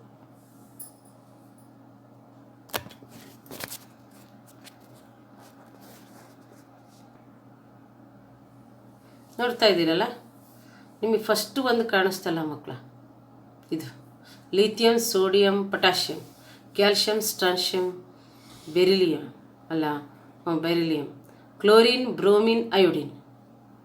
ಇದು ಈ ರೀತಿ 3 ಧಾತುಗಳನ್ನ ಜೋಡಣೆ ಮಾಡಿರಂತ. ಎಷ್ಟು ಧಾತುಗಳನ್ನು ಜೋಡಣೆ ಮಾಡಿದ್ದಾರೆ ನೋಡಿ ಅವರು. ಇದನ್ನು ಉದಾಹರಣೆಯೊಂದಿಗೆ ಕೊಟ್ಟಿದ್ದಾರೆ, ಪರಮಾಣು ರಾಶಿ ಆಧಾರದ ಮೇಲೆ ಕೊಟ್ಟಿದ್ದಾರೆ. ಕಾಣಿಸ್ತಿದೆಯಲ್ಲ, ಅವರು ಇದರ ಧಾತುಗಳನ್ನು ಜೋಡಣೆ ಮಾಡಬೇಕಾದ್ರೆ ಪರಮಾಣು ರಾಶಿಯನ್ನು ಆಧಾರವಾಗಿ ಇಟ್ಕೊಂಡು ಧಾತುಗಳ ಲಕ್ಷಣ ಮತ್ತು ಪರಮಾಣು ರಾಶಿ ಇವುಗಳಿಗಿರೋ ಸಂಬಂಧವನ್ನು ನೋಡಿ ಅವರು ತ್ರಿವಳಿಗಳ ನಿಯಮವನ್ನು ಮಾಡ್ತಾ ಹೋದರು. ಆದರೆ ಅವರಲ್ಲಿ ಇರ್ತಕ್ಕಂತಹ ಧಾತುಗಳೆಲ್ಲವೂ ಆ ರೀತಿ ಮಾಡ್ತೀನಿ ಅಂದರೆ ಉಪಯೋಗ ಆಗಲಿಲ್ಲ. ಎಲ್ಲವೂ ತ್ರಿವಳಿಗಳ ನಿಯಮಕ್ಕೆ ಅನುಗುಣವಾಗಿ ನಾನು ಜೋಡಿಸ್ತೀನಿ ಅಂದರೆ ಅವರಿಗೆ ಸಾಧ್ಯ ಆಗಲಿಲ್ಲ. ಇವ್ರದ್ದು ಏನು ವರ್ಗೀಕರಣ ಮಾಡೋದು ಫೇಲ್ಯೂರ್ ಆಗಿಬಿಡ್ತು. ನಂತರ ಇವ್ರದ್ದು ಆದಮೇಲೆ ನೋಡಿ ತ್ರಿವಳಿಗಳ ನಿಯಮ ಯಾವ ರೀತಿ ಇದೆ ಅಂತ. ಎ, ಬಿ ಮತ್ತು ಸಿ ಧಾತುಗಳು ತ್ರಿವಳಿಗಳಲ್ಲಿ ಬಿ ಮತ್ತು ಸಿಯ ಪರಮಾಣು ರಾಶಿ ಅನುಕ್ರಮವಾಗಿ 150 ಮತ್ತು 200 ಆಗಿದ್ದರೆ ಎಯ ಪರಮಾಣು ರಾಶಿ ಕಂಡುಹಿಡಿಯಿರಿ. ಅವರು ಬಿ ಮತ್ತು ಸಿ, ಎ, ಬಿ, ಸಿ 3 ತ್ರಿವಳಿಗಳು. ಇಲ್ಲಿ ನಾನು ಎ ಮತ್ತು ಸಿನ ಕೂಡ್ಕೊಂಡು 2ರಿಂದ ಭಾಗಿಸಿ ಬಿ ಇಡ್ರಿ ಅಂತಿದ್ದೆ. ಆದರೆ ಇವ್ರು ಕೊಟ್ಟಿರೋದು ಬಿ ಮತ್ತು ಸಿ ಕೊಟ್ಟಿದ್ದಾರೆ, ಎ ಕೊಟ್ಟಿಲ್ಲ, ಹೌದಾ. ಆವಾಗ ನೋಡಿ ಹೆಂಗೆ ಇದನ್ನು ಮಾಡ್ಕೋಬೇಕು ಅಂತ. B is equal to A plus C by 2. A ನಮಗೆ ಗೊತ್ತಿಲ್ಲ, ಬಿ ಗೊತ್ತಿದೆ 150 ಅಲ್ವಾ, ಎ ಗೊತ್ತಿಲ್ಲ, ಸಿ ಗೊತ್ತಿದೆ 200, ಅವ ಬೈ 2. ಈ ಒಂದು ಸೂತ್ರವನ್ನು ಹಾಕ್ಕೊಂಡು ನಾವು ಕಂಡುಹಿಡಿಬೋದು, ಬೈ 2, ಆಯಿತಾ. ಈಗ ಎ ಎಷ್ಟಪ್ಪ, 150. 150 ಇಂಟು 150 ಇಂಟು 2 ಮೈನಸ್ 200. 150 ಇಂಟು 300 ತಾನೆ, 300ರಲ್ಲಿ 200 ಹೋದರೆ 100. ಏನಿದು ಎ ಧಾತು ನೋಡಿ, ಎ ಧಾತು 100 ಆಗಿ ಸಿ ಧಾತು 200 ಆದರೆ 300 ಆಗುತ್ತೆ. ಅವೆರಡರ ಮಧ್ಯಮ ಸರಾಸರಿ ಬಿ 150 ಆಗಲೇಬೇಕಲ್ವಾ. ಅರ್ಥ ಆಯ್ತಲ್ಲ. ನಿಮ್ಗೆ ಈ ಥರ ಪ್ರಶ್ನೆಗಳು ಎಕ್ಸಾಮಿಗೆ ಬರ್ತಕ್ಕಂಥ ಸಾಧ್ಯತೆ ಇರುತ್ತೆ. ಎ ಮತ್ತು ಬಿ ಸಿ, ಎ ಬಿ ಸಿನಲ್ಲಿ ಎ ಮತ್ತು ಬಿ ಕೊಟ್ಟರೆ ಸಿ ಹೆಂಗೆ ಕಂಡುಹಿಡಿಬೇಕು, ಅವ ಸಿ ಬಿ ಪ್ಲಸ್ಸಿಗೆ ಬರುತ್ತೆ, ಹೌದಾ. ಬಿ ಮತ್ತು ಎ ಕೂಡ್ಕೊಂಡು 2ರಿಂದ ಭಾಗಿಸ್ಬೇಕಾಗತ್ತೆ. ನೋಡಿ ಕ್ರಾಸ್ ಮಲ್ಟಿಪ್ಲಿಕೇಶನ್ ಮಾಡಬೇಕು. ಅವ್ರು ಏನು ಕೇಳಿದ್ದಾರೆ ಅಂತ ನಾವು ತಗೋಬೇಕು ಫಸ್ಟ್. ವಿಧಾನ ಅರ್ಥ ಆಯ್ತಲ್ಲ ನಿಮಗೆ. ಎ ಬಿ ಸಿನಲ್ಲಿ ಎ ಸಿ ಕೊಟ್ಟು ಬಿ ಕಂಡಿಡಿ ಅಂದ್ರೆ ಈಸಿ. ಎ ಸಿ ಕೂಡೋದು 2ರಿಂದ ಭಾಗಿಸೋದಷ್ಟೇ. ಎ ಸಿ ಕೂಡೋದು 2ರಿಂದ ಭಾಗಿಸೋದು, ಇದು ಅದೇ ಕೆಲಸ ಮಾಡ್ತಿರೋದು. ಅದರಲ್ಲಿ ಸ್ವಲ್ಪ ಗೊತ್ತಿಲ್ಲದೆ ಇರ್ತಕ್ಕಂಥದ್ದು ಇರೋದ್ರಿಂದ ಕ್ರಾಸ್ ಮಲ್ಟಿಪ್ಲಿಕೇಶನ್ ಬರುತ್ತೆ. ಓರೇ ಗುಣಾಕಾರದಲ್ಲಿ ಮಾಡ್ಕೋಬೇಕಾಗುತ್ತೆ ಈಕ್ವಲ್ಸಿಂದ. ಈ ವಿಧಾನದಲ್ಲಿ ನೀವು ಚೆನ್ನಾಗಿ ಕಲಿಬೇಕು ಮಕ್ಕಳು, ಗೊತ್ತಾಯ್ತಾ. ಇದು ಡೊಬರೈನರ ತ್ರಿವಳಿಗಳ ನಿಯಮ. ನೆಕ್ಸ್ಟ್ ಡೋಬರೈನರ್ ಆದಮೇಲೆ ನ್ಯೂಲ್ಯಾಂಡ್ ಅಂತಕ್ಕಂಥ ಇನ್ನೊಬ್ಬರು ವಿಜ್ಞಾನಿ ಬಂದರು. ಅವರು ತ್ರಿವಳಿ ನಿಯಮ ಅಂದರೆ ಧಾತುಗಳನ್ನು ವರ್ಗೀಕರಣ ಮಾಡಿದಿರ್ತಕ್ಕಂಥದ್ದು. ಇದು ನ್ಯೂಲ್ಯಾಂಡ್ ಅಂತಕ್ಕಂಥ ಒಬ್ಬ ವಿಜ್ಞಾನಿ ಬಂದರು. ನ್ಯೂಲ್ಯಾಂಡ್ ಅವರು 1866ರಲ್ಲಿ ಆಂಗ್ಲ ವಿಜ್ಞಾನಿ ಜಾನ್ ನ್ಯೂಲ್ಯಾಂಡ್ ಅಂತ ಅವರ ಹೆಸರು. ಇವರು ಧಾತುಗಳನ್ನ ಜೋಡಣೆ ಮಾಡಬೇಕಾದ ಸಮಯದಲ್ಲಿ ಇರ್ತಕ್ಕಂಥ ಧಾತುಗಳನ್ನು ಜೋಡಣೆನ ಹೆಂಗೆ ಮಾಡಿದರು ಅಂದರೆ ಡೋಬರೈನ್ ಥರ ಇವರು ಸಹ ಪರಮಾಣು ರಾಶಿಯನ್ನೇ ಆಧಾರವಾಗಿಟ್ಕೊಂಡು ಅವನ್ನ ಏರಿಕೆ ಕ್ರಮದಲ್ಲಿ ಜೋಡಿಸ್ತಾ ಬಂದರು. ಅಂದರೆ ಕಡಿಮೆ ಪರಮಾಣು ರಾಶಿಯನ್ನು ಹೊಂದಿರತಕ್ಕಂಥ ಧಾತುವಿನಿಂದ ಹೆಚ್ಚು ಪರಮಾಣು ರಾಶಿಯನ್ನು ಹೊಂದಿರತಕ್ಕಂಥ ಧಾತುವನ್ನು ಕ್ರಮವಾಗಿ ಇಟ್ಕೊಳ್ತಾ ಬಂದರು. ಆವಾಗ ಕಡಿಮೆ ಪರಮಾಣು ರಾಶಿಯನ್ನು ಹೊಂದಿರತಕ್ಕಂಥ ಧಾತು ಹೈಡ್ರೋಜನ್ನಿಂದ ಪ್ರಾರಂಭಿಸಿದರು. ಈಗಲೂ ಸಹ ಆಧುನಿಕ ಆವರ್ತಕೋಷ್ಟ ಈಗಿರತಕ್ಕಂಥ ಆವರ್ತಕೋಷ್ಟಕ ಆಧುನಿಕ ಆವರ್ತಕೋಷ್ಟಕ ಅಂತ ಹೇಳ್ತಾರೆ. ಅದರಲ್ಲೂ ಹೈಡ್ರೋಜನ್ ಪ್ರಾರಂಭದಲ್ಲಿದೆ ನೋಡಿ, ಹೌದಾ. ಮತ್ತು 56ನೇ ಧಾತುವಾದ ಥೋರಿಯಂನಿಂದ ಕೊನೆಗೊಳಿಸಿದರು, ಹೌದಾ. ಥೋರಿಯಂ ಇವರು ಇದನ್ನು ಯಾವ ರೀತಿ ಜೋಡಿಸಿದ್ರು ಅಂದರೆ ಸಂಗೀತದಲ್ಲಿ ಕಂಡುಬರುವ ಅಷ್ಟಕಗಳೊಂದಿಗೆ ಹೋಲಿಸಿದರು. ಸಂಗೀತದಲ್ಲಿ ಏನಿರುತ್ತೆ, ಸ ರಿ ಗ ಮ ಪ ದ ನಿ ಸ ಇರುತ್ತೆ. ಸಾದಿಂದ ಸ್ಟಾರ್ಟ್ ಆಗಿ ಸ ಲಾಸ್ಟ್ ಆಗುತ್ತೆ. ಮತ್ತು ಸ ನಿ ದ ಪ ಮ ಗ ರಿ ಸ, ಗೊತ್ತಾಯ್ತಾ. ಸ ರಿ ಗ ಮ ಪ ದ ನಿ ಸ ಎಷ್ಟದು 8 ಅಕ್ಷರಗಳಾದ ತಾನೆ. ಆ ರೀತಿ ಅದು ಕೊನೆ ಆದ ತಕ್ಷಣ ಮತ್ತೆ ಅದರಿಂದ ಅಲ್ಲಿಂದನೇ ಪ್ರಾರಂಭ ಆಗಿ ಕೊನೆಕೊಳ್ಳೋದು ಹೈಡ್ರೋಜನ್ಗೆ. ಆ ರೀತಿ 8 ಧಾತುಗಳನ್ನು ಜೋಡಣೆ ಮಾಡ್ತಾ ಬಂದರು. ಅದು ಸಂಗೀತದ ಸ್ವರದಲ್ಲಿ ಕಂಡುಬರುವಂತೆ ಇದನ್ನು ಅಷ್ಟಕಗಳ ನಿಯಮ ಅಂತಂದರು. ನ್ಯೂಲ್ಯಾಂಡ್ನ ಅಷ್ಟಕಗಳ ನಿಯಮ ನೋಡಿ. ನ್ಯೂಲ್ಯಾಂಡ್ನ ಅಷ್ಟಕಗಳ ನಿಯಮದಲ್ಲಿ ಪರಮಾಣು ರಾಶಿ ಏರಿಕೆ ಕ್ರಮದಲ್ಲಿ ಬರೆದಾಗ ಯಾವುದಾದರೂ ಒಂದು ಧಾತುವಿನಿಂದ ಆರಂಭಿಸಿದರೆ ಪ್ರತಿ 8ನೇ ಧಾತು ರಾಸಾಯನಿಕ ಲಕ್ಷಣಗಳಲ್ಲಿ ಮೊದಲನೇ ಧಾತುವನ್ನು ಹೋಲುತ್ತಿತ್ತು. ನ್ಯೂಲ್ಯಾಂಡ್ನ ಅಷ್ಟಕಗಳ ನಿಯಮ ಕಾಣಿಸ್ತಿದೆಯಲ್ಲ ನಿಮಗೆ. ಹೈಡ್ರೋಜನ್ನಿಂದ 8ನೇ ಧಾತು ಯಾವುದು, ಫ್ಲೋರಿನ್. ವೆರಿ ರಿಯಾಕ್ಟಿವ್ ಎಲಿಮೆಂಟ್ಸ್ ಮಕ್ಕಳು. ಕ್ಲೋರಿನ್ನು ಅಷ್ಟೇ ವೆರಿ ರಿಯಾಕ್ಟಿವ್ ಎಲಿಮೆಂಟು. ಹಂಗಾರೆ ಸೋಡಿಯಂ ಇಲ್ವಾ, ಖಂಡಿತವಾಗ್ಲೂ ಹೀಲಿಯಮು ರಿಯಾಕ್ಷನ್ ಮಾಡಲ್ಲ. Sodium very reactive metal, same sodium ಥರನೇ ಇರುತ್ತೆ ಪೊಟ್ಯಾಷಿಯಮ್. ಅಂದರೆ ಇವ್ರು ಈ ರೀತಿ ಜೋಡಿಸ್ಕೊಂತ ಬರ್ಬೇಕಾದ್ರೆ ಏನಾಯ್ತು ಅಂದರೆ ಇಲ್ಲಿ ಕಾಣಿಸೋದಲ್ಲ, ಇಲ್ಲಿ 3 ಧಾತುಗಳು ಈ ರೀತಿ ಕಾಣಿಸ್ತಾವಲ್ಲ, ಇವೆಲ್ಲ ಧಾತುಗಳು ಒಂದು ನಿರ್ದಿಷ್ಟವಾದ ಹೋಲಿಕೆಯನ್ನು ಹೊಂದಿದ್ದು. ಪ್ರತಿ ಮೊದಲನೇ ಧಾತುವಿನಿಂದ ಪ್ರಾರಂಭಿಸಿ ಪ್ರತಿ 8ನೇ ಧಾತು ರಾಸಾಯನಿಕ ಲಕ್ಷಣಗಳಲ್ಲಿ ಮೊದಲನೇ ಧಾತುವನ್ನು ಹೋಲುತ್ತಿತ್ತು. ಈ ರೀತಿ ನೋಡಿ ನ್ಯೂಲ್ಯಾಂಡ್ನ ಅಷ್ಟಕಗಳ ನಿಯಮ ಹೆಂಗಿದೆ ನೋಡಿ. ಇಲ್ಲಿ hydrogen, lithium, beryllium, boron, carbon, nitrogen, oxygen, fluorine, sodium, magnesium, aluminium, silicon, ರಂಜಕ, ಗಂಧಕ, chlorine, potassium, calcium, chromium, titanium, manganese, ಕಬ್ಬಿಣ, ಕೊಬಾಲ್ಟ್, ನಿಕ್ಕಲ್, ತಾಮ್ರ, ಸತು, yttrium, indium, arsenic, selenium, bromine, rubidium, strontium, selenium, lanthanum, zirconium. ಗೊತ್ತಾಯ್ತಾ. ಇವೆಲ್ಲ ನೋಡಿ ಸರಿಗಮ ಪದನಿ ಸಹ ಹಾಕಿದ್ದಾರೆ ನೋಡಲ್ಲಿ. ಸರಿಗಮ ಪದನಿ ಆಮೇಲೆ ಸ ಮತ್ತಿಲ್ಲಿ ಬರಬೇಕು, ಗೊತ್ತಾಯ್ತಾ. ಮತ್ತು ರೀಯಿಂದ ಸ್ಟಾರ್ಟ್ ಆಗಿ ಮತ್ತೆ ರೀ ಬರ್ತಕ್ಕಂಥದ್ದು ಧಾತು ಒಂದೇ ಗುಣಲಕ್ಷಣ ಹೊಂದಿದೆ ಅನ್ನೋ ಥರ ಸಂಗೀತದ ಸ್ವರಗಳನ್ನು ಆಧಾರವಾಗಿಟ್ಕೊಂಡು ನ್ಯೂಲ್ಯಾಂಡ್ ಅಷ್ಟಕಗಳ ಜೋಡಣೆ ನಿಯಮವನ್ನು ಮಾಡಿದರು. ಈ ಅಷ್ಟಕಗಳ ಜೋಡಣೆ ಇದೆಯಲ್ಲ, ಕ್ಯಾಲ್ಶಿಯಂ ಧಾತುವಿನ ನಂತರ ವಿಸ್ತರಿಸಲು ಸಾಧ್ಯವಾಗುವುದಿಲ್ಲ. ನೋಡಿ ಕ್ಯಾಲ್ಶಿಯಂ ಎಲ್ಲಿದೆ, ಎಲ್ಲಿದೆ ಕ್ಯಾಲ್ಶಿಯಂ,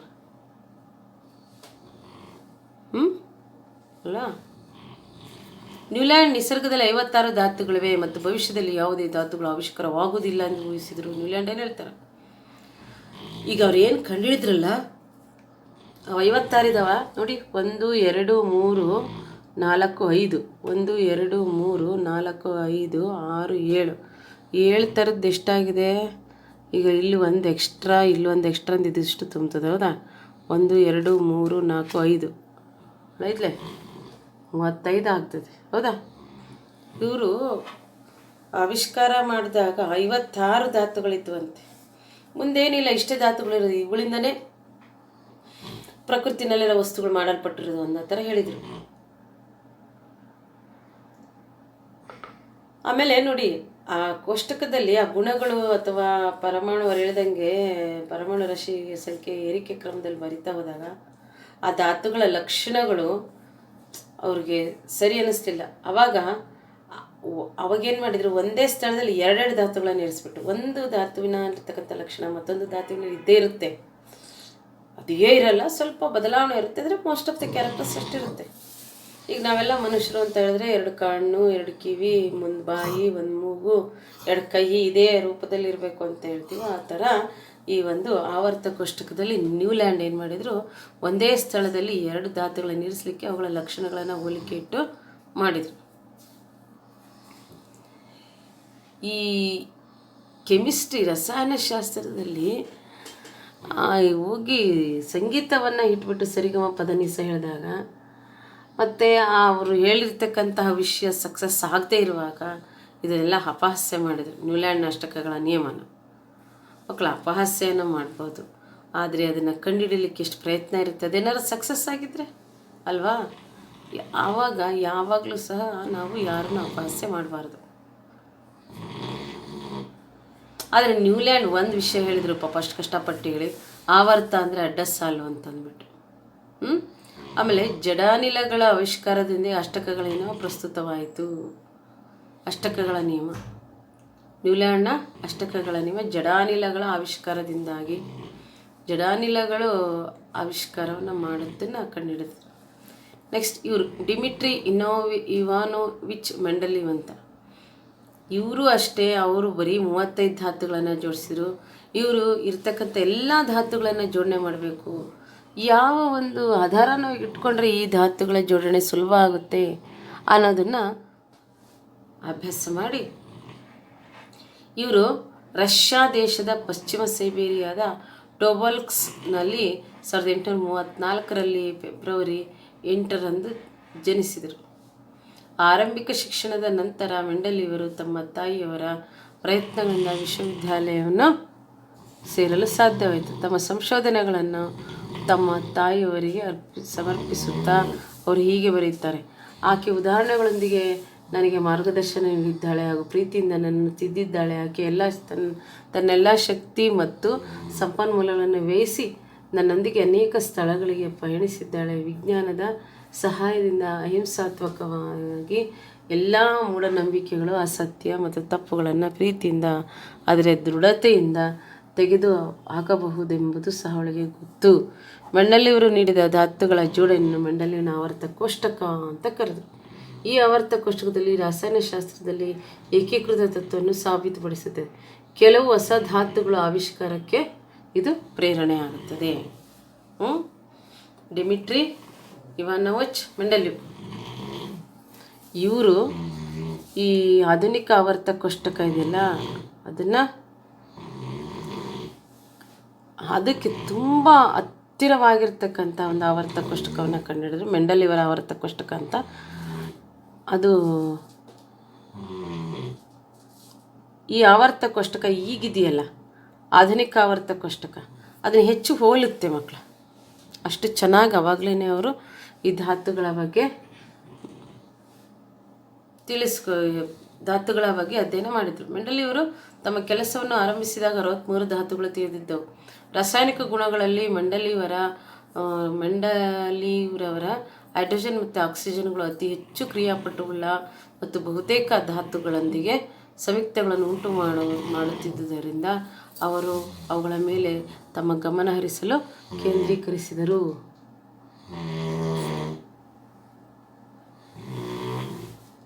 ಹೈಡ್ರೋಜನ್ ಮತ್ತು ಆಕ್ಸಿಜನ್ ಅತಿ ಹೆಚ್ಚು ಕ್ರಿಯಾಪಟುತ್ವವುಳ್ಳ ಮತ್ತು ಬಹುತೇಕ ಧಾತುಗಳೊಂದಿಗೆ ಸಂಯುಕ್ತಗಳನ್ನು ಉಂಟು ಮಾಡುತ್ತಿದ್ದುದರಿಂದ ಅವರು ಅವುಗಳ ಮೇಲೆ ಹೆಚ್ಚು ಗಮನವನ್ನು ಕೇಂದ್ರೀಕರಿಸಿದರು.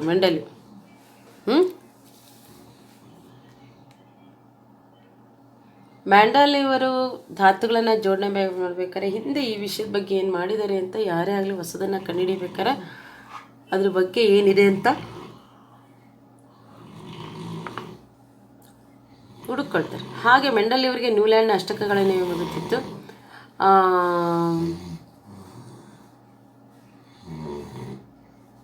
ಹಾಗಾಗಿ ನ್ಯೂಲ್ಯಾಂಡ್ನ ಅಷ್ಟಕಗಳ ನಿಯಮ ಗೊತ್ತಿತ್ತು, ಹಾಗಾಗಿ ಅದನ್ನೇ ಬಳಸಿದ್ರು. ಆದರೆ 8 ಧಾತುಗಳನ್ನು ಬಿಟ್ಟು ಬದಲಾಯಿಸಲಿಲ್ಲ ಅವರು. ಆಯಿತಾ ನೋಡಿ. ಆದರೆ ನೆಕ್ಸ್ಟ್ ಮೆಂಡಲೀವ್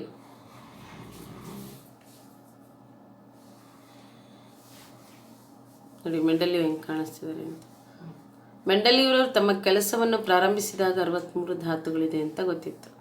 ಆ ರಾಸಾಯನಿಕ ಗುಣಗಳಲ್ಲಿ ಮೆಂಡಲೀವ್ಗಳು ಹೈಡ್ರೋಜನ್ ಮತ್ತು ಆಕ್ಸಿಜನ್ ಹೆಚ್ಚು ಕ್ರಿಯಾಪಟವುಳ್ಳ ಮತ್ತು ಬಹುತೇಕ ಧಾತುಗಳೊಂದಿಗೆ ಸಂಯುಕ್ತಗಳನ್ನು ಉಂಟು ಮಾಡುತ್ತಿದ್ದರಿಂದ ಅವರು ಅವುಗಳನ್ನು ತಮ್ಮ ಮೇಲೆ ಗಮನವನ್ನು ಕೇಂದ್ರೀಕರಿಸಿದರು. ಮೆಂಡಲೀವ್ ನ್ಯೂಲ್ಯಾಂಡರ್ ಅಷ್ಟಕಗಳ ನಿಯಮ 8 ಪದಗಳ ನಿಯಮಿತ ಅಂತರದಲ್ಲಿ ಈ ಪದವನ್ನು ಬದಲಾಯಿಸಲಾಯಿತು. ನಿಯತ ಅಂದರೆ ಆವರ್ತನೀಯ ನಿಯತವಾಗಿ 8 ಇರಬೇಕಂತೇನಿಲ್ಲ, ಅದಕ್ಕೆ ಬದಲಾಗಿ 8, 18 ಅಥವಾ 32 ಆಗ್ಬೋದು. ಇದು ಸಹ ಪರಮಾಣು ರಾಶಿಯನ್ನು ಹೊಂದಿರತಕ್ಕಂಥ ಪರಮಾಣು ರಾಶಿ ಏರಿಕೆ ಕ್ರಮದಲ್ಲಿ ಇರ್ತಕ್ಕಂತಹ ಮೆಂಡಲೀವರ ಆವರ್ತ ಕೋಷ್ಟಕ ನೋಡಿ. ಇಲ್ಲೂ ಸಹ ಹೈಡ್ರೋಜನ್ ಫಸ್ಟ್ ಇದೆ, ಆದರೆ ನೆಕ್ಸ್ಟ್ ಇಲ್ಲಿ ಹೀಲಿಯಂ ಇಟ್ಟಿದ್ದಾರೆ. Helium, lithium, beryllium, borons. Boron ಆದಮೇಲೆ ಅನ್ನೊಂದಲ್ವಾ ಸೋಡಿಯಂ. ಈ ಥರ ಧಾತುಗಳಿದಾವೆ ನೋಡಿ. ಪರಮಾಣು ರಾಶಿ ಏರಿಕೆ ಕ್ರಮದಲ್ಲಿ ಅವರು ಇದನ್ನು ಜೋಡಿಸಿದರು. Mendeleev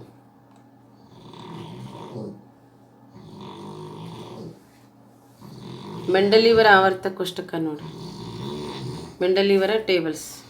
helium, neon, argon, krypton, xenon ಈ ಕಡೆ ಫಸ್ಟ್ ಬಂದಿದ್ದಾವೆ, ಆದರೆ ಆಧುನಿಕ ಆವರ್ತ ಕೋಷ್ಟಕದಲ್ಲಿ ಅದು ಲಾಸ್ಟ್ ಬಂದಿದೆ.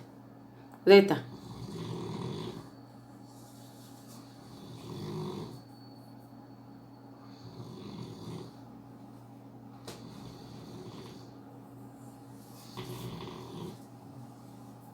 ಮೆಂಡಲೀವರು ಆವರ್ತ ಕೋಷ್ಟಕದ 1872ರಲ್ಲಿ ಒಂದು ಜರ್ಮನ್ ಜರ್ನಲ್ ಪತ್ರಿಕೆಯಲ್ಲಿ ಪ್ರಕಟವಾಯಿತು. ಕಂಬಸಾಲಿನ ಮೇಲ್ಭಾಗದಲ್ಲಿನ ಆಕ್ಸೈಡ್ಗಳು ಮತ್ತು ಹೈಡ್ರೈಡ್ಗಳ ಸೂತ್ರದಲ್ಲಿ 6 ಅಕ್ಷರಗಳ ಗುಂಪಿನಲ್ಲಿ ಯಾವುದೇ ಧಾತುವನ್ನು ಪ್ರತಿನಿಧಿಸುತ್ತವೆ. ಸೂತ್ರವನ್ನು ಬರೆದಿರುವ ವಿಧಾನವನ್ನು ಗಮನಿಸಿ. ಉದಾಹರಣೆ carbon dioxide, carbon hydroxide. Carbon ಡೈಆಕ್ಸೈಡ್ನ RH4 ಎಂದು ಬರೆಯಲಾಗಿದೆ ಮತ್ತು ಕಾರ್ಬನ್ ಡೈಆಕ್ಸೈಡನ್ನು RO2 ಎಂದು ಬರೆಯಲಾಗಿದೆ. ಕೋಷ್ಟಕ ನೋಡಿದ್ರಲ್ಲ, ಆಧುನಿಕ ಆವರ್ತ ಕೋಷ್ಟಕದಂಗೆ ಇದೆ, ಆದರೆ ಧಾತುಗಳು ಸಿಕ್ಕಿದೆ. ಮೆಂಡಲೀವ್ ವರ್ಗೀಕರಣ ಮಾಡಿ ಅದನ್ನು ಅಡ್ಡ ಸಾಲು ಮತ್ತು ಉದ್ದ ಸಾಲು, ಕಂಬ ಸಾಲು ಅಂತ ನಾವು ಹೇಳ್ಬೋದು. ಅಡ್ಡ ಸಾಲನ್ನು ಆವರ್ತ ಅಂತ ಕರಿತೀವಿ, ಕಂಬ ಸಾಲನ್ನು ಗುಂಪು ಅಂತ ಕರಿತೀವಿ. ಇಲ್ಲಿ ಸೌಮ್ಯದ ಧಾತುಗಳನ್ನು ಒಂದೇ ವರ್ಗದಲ್ಲಿ ಇಡಲಾಯಿತು. ಗುಣಗಳ ಆಧಾರದ ಮೇಲೆ ಧಾತುಗಳನ್ನು ಆಯಾ ರ್ಯಾಕಲ್ಲಿ ಇಡಲಾಯಿತು. ಆದರೆ ಇಟ್ಟಾಗ ಗೊತ್ತಾಯಿತು ಅವರೆಲ್ಲ ಧಾತುಗಳು ಪರಮಾಣು ರಾಶಿ ಸಂಖ್ಯೆಯ ಮೇಲೆ ಇದ್ದಾವೆ. ಪರಮಾಣು ರಾಶಿ ಸಂಖ್ಯೆಯ ಆಧಾರವಾಗಿ ಇಟ್ಕೊಂಡಿದ್ದಾರೆ ಅಂತ. ಮೆಂಡಲೀವರು ಇನ್ನೂ ಆವಿಷ್ಕಾರವಾಗದ ಧಾತುಗಳನ್ನು ಮೊದಲೇ ಊಹಿಸಿ ಆ ಸ್ಥಾನಗಳನ್ನು ಖಾಲಿ ಬಿಟ್ಟರು. ಖಾಲಿ ಇರುವ ಸ್ಥಳದಲ್ಲಿ ದೊರೆಯುವ ಧಾತುಗಳನ್ನು ಸಂಸ್ಕೃತ ಸಂಖ್ಯೆ 1 ಎಂಬ ಪೂರ್ವ ಪ್ರತ್ಯಯವನ್ನು ಅದೇ ಗುಂಪಿನ ಹಿಂದಿನ ಧಾತುವಿಗೆ ಸೇರಿಸಿ ಹೆಸರಿಸಿದರು. ನೋಡಿ, ಪರಮಾಣು ರಾಶಿ 68, ಆಕ್ಸೈಡ್ನ ಸೂತ್ರ E2O2. ಗ್ಯಾಲಿಯಂ 69 ಪರಮಾಣು ರಾಶಿ. ಗ್ಯಾಲಿಯಂ 2, 3. ಈ ರೀತಿ ಕ್ಲೋರೈಡ್ನ ಸೂತ್ರ, ಆಕ್ಸೈಡ್ನ ಸೂತ್ರ. ಮೆಂಡಲೀವ್ ವರ್ಗೀಕರಣದ ಸಾಧನಗಳು. ಈಗ ಏನು ಎಲೆಕ್ಟ್ರಾನಿಕ್ ಒಂದು ಇದು ಬಂದಿದೆಯಲ್ವಾ, ಮೆಂಡಲೀವ್ ಏನು ಮಾಡಿದ್ರು, ಆ ಎಲೆಕ್ಟ್ರಾನಿಕ್ ವಿನ್ಯಾಸ ರಚನೆ ಗೊತ್ತಿರಲೇ ಇಲ್ಲ. ಆದರೂ ಸಹ ಅವ್ರು ಜೋಡಿಸಿರ್ತಕ್ಕಂಥದ್ದು ತುಂಬ ಅದ್ಭುತವಾಗಿದೆ. ಆ ಧಾತುಗಳನ್ನು ಎಲ್ಲಿರಿಸಬೇಕು. ಆಧುನಿಕ ಆವರ್ತ ಕೋಷ್ಟಕ್ಕಿಂತ ಮೆಂಡಲೀವರ ಆವರ್ತ ಕೋಷ್ಟಕಕ್ಕೆ ತೀರಾ ಭಿನ್ನವಾಗಿಲ್ಲ. ಇದು ಮೊದಲನೇ ಮೆಂಡಲೀವರವರ ಆವರ್ತಕ ಕೋಷ್ಟಕದ ನಿಖರತೆಯು ಅವರನ್ನು ವರ್ಗೀಕರಣದ ಪರಿಕಲ್ಪನೆಯ ಜನಕ ಎಂದು ಗುರುತಿಸಲಾಯಿತು. ಮೆಂಡಲೀವ್ರವರು ಆವರ್ತ ಕೋಷ್ಟಕದ ಮತ್ತೊಂದು ಪ್ರಮುಖ ಅಂಶ ಎಂದರೆ ರಾಜಾನಿಲಗಳ ಆವಿಷ್ಕಾರ. Helium, neon, argon, krypton, xenon ಇದೆಯಲ್ಲ, ಅವು ರಾಜಾನಿಲಗಳು ಅಂತ ಕರೀತಾರೆ.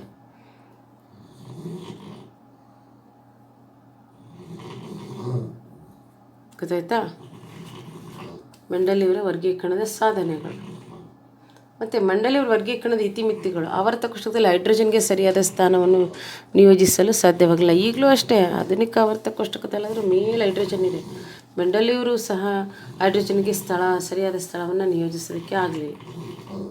ಅದು ಅವ್ರದ್ದು ಡ್ರಾಬ್ಯಾಕ್ ಅಥವಾ ಇತಿಮಿತಿಗಳು. ಆದ್ದರಿಂದ ನಾವು ವಿಶೇಷವಾಗಿ ಭಾರಧಾತುಗಳನ್ನು ಪರಿಗಣಿಸುವಾಗ ಎರಡು ಧಾತುಗಳ ಮಧ್ಯೆ ಎಷ್ಟು ಧಾತುಗಳನ್ನು ಆವಿಷ್ಕರಿಸಬಹುದಾಗಿದೆ ಎಂದು ಊಹಿಸುವುದು ಸಾಧ್ಯವಾಗುತ್ತಿಲ್ಲ. ಇದೆಲ್ಲ ಮೆಂಡಲೀವ್ರ ಆವರ್ತ ಕೋಷ್ಟಕ ಆಯ್ತು ಮಕ್ಕಳು. ಈಗ ನೆಕ್ಸ್ಟ್ ಬಂದಿದ್ದು ಆಧುನಿಕ ಆವರ್ತ ಕೋಷ್ಟಕ. ನೋಡಿ, ಆಧುನಿಕ ಆವರ್ತ ಕೋಷ್ಟಕದಲ್ಲಿ ಇದಿಷ್ಟು ಫುಲ್ ಡಾರ್ಕ್ ಪಿಂಕ್, ಇದು ಪರ್ಪಲಲ್ಲಿ ಕಡಿಮೆ ಇದೆ. ನೆಕ್ಸ್ಟ್ ಇಲ್ಲಿ ಹಳದಿ, ಇಲ್ಲಿ ಲೋಹಗಳು, ಅಲ್ಯೂಮಿನಿಯಂ, ಜರ್ಮೇನಿಯಂ, ಗ್ಯಾಲಿಯಂ ಇವೆಲ್ಲ ಈ ರೀತಿ ಆಧುನಿಕ ಆವರ್ತ ಕೋಷ್ಟ ಇದೆ. ಇದನ್ನು ಮಾಡಿದವರು ಯಾರು? ಹೆನ್ರಿ ಗ್ಯಾನ್ ಜೆಫ್ರೆಸ್ ಮಾಸ್ಲೆ ಅಂತಕ್ಕಂಥವ್ರು ಆಧುನಿಕ ಆವರ್ತ ಕೋಷ್ಟಕವನ್ನು ರಚಿಸಿದರು. ಗೊತ್ತಾಯ್ತಾ? ಮೆಂಡಲೀವರ ಕೋಷ್ಟಕದಲ್ಲಿ ಹೊಸ ಸಂಶೋಧನೆಗಳ ಬೆಳಕಿನೊಂದಿಗೆ ಮತ್ತು ಧಾತುಗಳ ಎಲೆಕ್ಟ್ರಾನಿಕ್ ವಿನ್ಯಾಸದ ಜ್ಞಾನವನ್ನು ಅಳವಡಿಸಿ ಸರಿಪಡಿಸಿ ಆಧುನಿಕ ಕೋಷ್ಟಕವನ್ನು ರೂಪಿಸಲಾಗಿದೆ. ಗೊತ್ತಾಯ್ತಾ? ಆಧುನಿಕ ಆವರ್ತ ಕೋಷ್ಟಕವನ್ನು, ಈ ಆಧುನಿಕ ಆವರ್ತ ಕೋಷ್ಟಕವನ್ನು ನಾವು ಯಾರು ಕಂಡುಹಿಡಿದ್ರು, ಹೆಂಗೆ ಕಂಡುಹಿಡಿದ್ರು ಅನ್ನೋದನ್ನು ನೋಡೋಣ. ಆಧುನಿಕ ಆವರ್ತ ಕೋಷ್ಟಕವನ್ನು ಕಂಡುಹಿಡಿಬೇಕಾದ್ರೆ ಮಕ್ಕಳ ಪರಮಾಣು ಸಂಖ್ಯೆಯನ್ನು ಆಧಾರವಾಗಿಟ್ಕೊಂಡು, ಪರಮಾಣು ಸಂಖ್ಯೆ, ಪರಮಾಣು ಬೀಜಕ್ಕೆಂದಿಲ್ಲ ಪ್ರೋಟಾನ್ ಸಂಖ್ಯೆಯನ್ನು ಸೂಚಿಸುತ್ತದೆ. ಈ ಸಂಖ್ಯೆ ಒಂದು ಧಾತುವಿನಿಂದ ಮುಂದೆ ಮತ್ತೊಂದು ಧಾತುವಿಗೆ ಸಾಗಿಸುತ್ತದೆ. ಧಾತುಗಳನ್ನು ಪರಮಾಣು ಸಂಖ್ಯೆಯ ಆಧಾರದ ಮೇಲೆ ಏರಿಕೆ ಕ್ರಮದಲ್ಲಿ ಜೋಡಿಸಿದಾಗ ಅವುಗಳ ಗುಣಗಳು ಹೆಚ್ಚು ನಿಖರವಾಗಿ ಊಹಿಸಬಹುದು. ಆಧುನಿಕ ಆವರ್ತ ಕೋಷ್ಟಕದಲ್ಲಿ 18 ಕಂಬ ಸಾಲುಗಳಿವೆ ಮತ್ತು 7 ವರ್ಗಗಳು ಅಥವಾ ಅಡ್ಡ ಸಾಲುಗಳಿವೆ. ನೋಡಿ, ಅದನ್ನು ಯಾವ ರೀತಿ ವರ್ಗೀಕರಣ ಮಾಡಿದರು ಅಂತ ನೋಡಿ. ಇಲ್ಲೇನು ಕೊಟ್ಟಿದ್ದಾರೆ ಗೊತ್ತಾ ನಿಮಗೆ 8ನೇ ಕ್ಲಾಸಲ್ಲಿತ್ತಾ? ಸಮಸ್ಥಾನಿಗಳು. ಈ ಸಮಸ್ಥಾನಿಗಳ ಎಲ್ಲ ಕಾರ್ಬನ್ನಲ್ಲೂ ನೋಡಿ 6 ಇದೆ ಪರಮಾಣು ಸಂಖ್ಯೆ. ಪರಮಾಣು ರಾಶಿ ಸಂಖ್ಯೆ ಒಂದು ಏರ್ತಾ ಹೋಗ್ತಿದೆ. ಹೌದಾ? ಧಾತುಗಳ ವರ್ಗೀಕರಣದಲ್ಲಿ ಪರಮಾಣು ರಾಶಿಗಿಂತ ಪರಮಾಣು ಸಂಖ್ಯೆಯನ್ನು ಆಧಾರವಾಗಿ ಇಟ್ಟುಕೊಳ್ಳೋದು ಹೆಚ್ಚು ಸೂಕ್ತ ಅಂತ ಗೊತ್ತಾಯಿತು. ಪರಮಾಣು ರಾಶಿಗಿಂತ ಪರಮಾಣು ಸಂಖ್ಯೆಯನ್ನು ಆಧಾರವಾಗಿಟ್ಟುಕೊಂಡು ಇದು ಹೆಚ್ಚು ಉಪಯೋಗ ಅನ್ನೋ ಥರ ಹೇಳ್ತಾರೆ. ನೋಡಿ, ಸಮಸ್ಥಾನಿಗಳು, ಅವುಗಳ ಛೇದ ಇವುಗಳನ್ನು ಬದಲಾವಣೆ ಮಾಡಿದರೆ ಅವುಗಳು ಛೇದ ಬದಲಾವಣೆ ಮಾಡಿದರೆ ಒಂದೇ ರೀತಿಯ ರಾಶಿ ಸಂಖ್ಯೆಯನ್ನು ಹೊಂದಿದ್ದು ಬೇರೆ ಬೇರೆ ಪರಮಾಣು ಸಂಖ್ಯೆಯನ್ನು ಹೊಂದಿರುವ ಧಾತುಗಳನ್ನು ಸಮಸ್ಥಾನಿಗಳು. ಗೊತ್ತಾಯ್ತಾ? ಇದು ಇವತ್ತಿನ ಧಾತುಗಳ ಆವರ್ತನ ವರ್ಗೀಕರಣದಲ್ಲಿ ಏನೇನು ಕಲಿತೆ ಅನ್ನೋದ ಒಂದು ಸಾರಿ ರಿವೈಸ್ ಮಾಡೋಣ. ನೋಡಿ,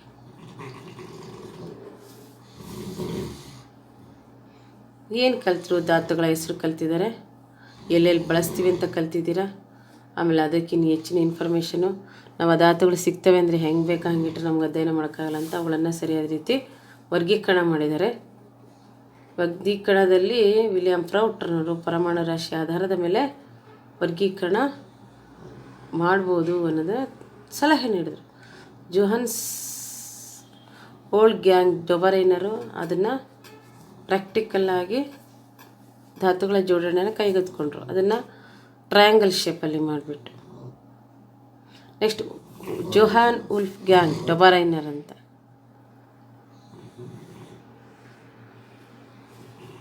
ಇವರು ಏನು ಮಾಡಿದರು? ತ್ರಿವಳಿಗಳ ನಿಯಮವನ್ನು ಮಾಡಿದರು. ತ್ರಿವಳಿಗಳ ನಿಯಮ ಗೊತ್ತಾಯ್ತಲ್ಲ ಮಕ್ಕಳ ನಿಮಗೆ? ಈಗೇನಾದ್ರು ABC ನಲ್ಲಿ A ಕೊಟ್ಟರು B ಕೊಟ್ಟರು ಅದನ್ನು ಹೇಳಿದ್ನಲ್ವಾ. ನೆಕ್ಸ್ಟ್ ನ್ಯೂಲ್ಯಾಂಡ್ ಅಂತಕ್ಕಂಥವ್ರು ಅಷ್ಟಕಗಳ ನಿಯಮವನ್ನು ಮಾಡಿದರು. ನ್ಯೂಲ್ಯಾಂಡ್ನ ಅಷ್ಟಕಗಳ ನಿಯಮ ನೋಡಿ, 7 1 7 7 14 ನಂದ್ರ ಮೇಲಿದೆ.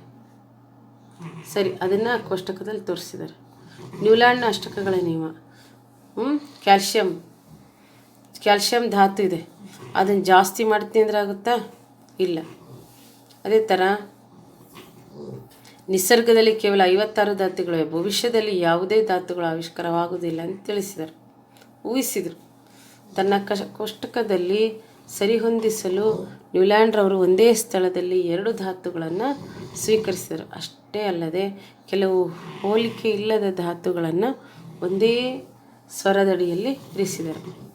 ರಸಾಯನಶಾಸ್ತ್ರ ಮತ್ತು ಸಂಗೀತವನ್ನು ಹೋಲಿಸಿದ್ದಕ್ಕಾಗಿ ಆ ಹೋಲಿಕೆ ಹುಸಿಯಾದುದು ಅಂದು ಅಪಹಾಸ್ಯ ಮಾಡ್ತಾರೆ. ಇವ್ರು ನಿಯಮ ಎಲ್ಲ ಮಾಡಿ ಅದ್ರ ಬಗ್ಗೆ ಎಕ್ಸ್ಪ್ಲೇನ್ ಮಾಡಿದ್ದಾರೆ. ನೆಕ್ಸ್ಟು ಆವರ್ತಕ ಅಂದರೆ ಅಡ್ಡ ಸಾಲು. ಡಿಮಿಟ್ರಿ ಇವಾನೋವಿಚ್ ಮೆಂಡೆಲಿವ್ ಕೇಳಿದಿರಲ್ಲ. ಇವರು ಸಹ ಫೆಬ್ರವರಿ 8ರಂದು ಜನಿಸಿದ್ದಾರೆ, 1834ರಲ್ಲಿ.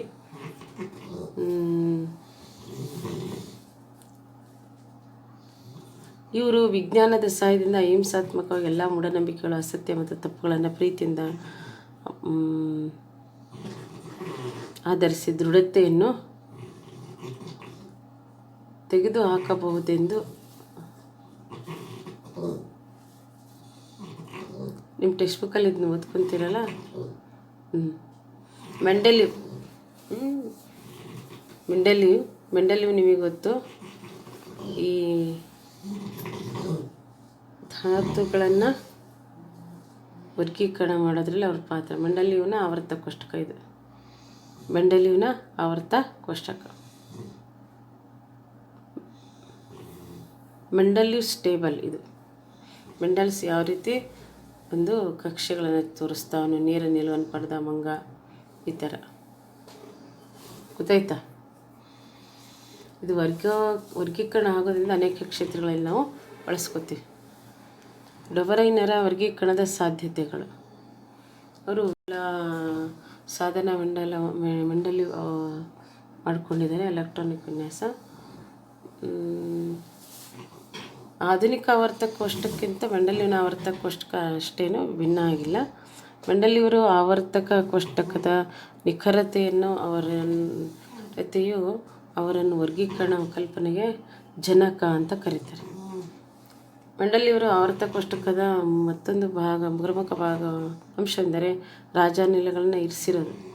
ಈಗಲೇ ಅಸ್ತಿತ್ವದಲ್ಲಿರುವ ಜೋಡಣೆಗೆ ತೊಂದರೆಯುಂಟು ಮಾಡದ ಹಾಗೆ ಗುಂಪಿನಲ್ಲಿ ಇರಿಸ್ಬೋದು.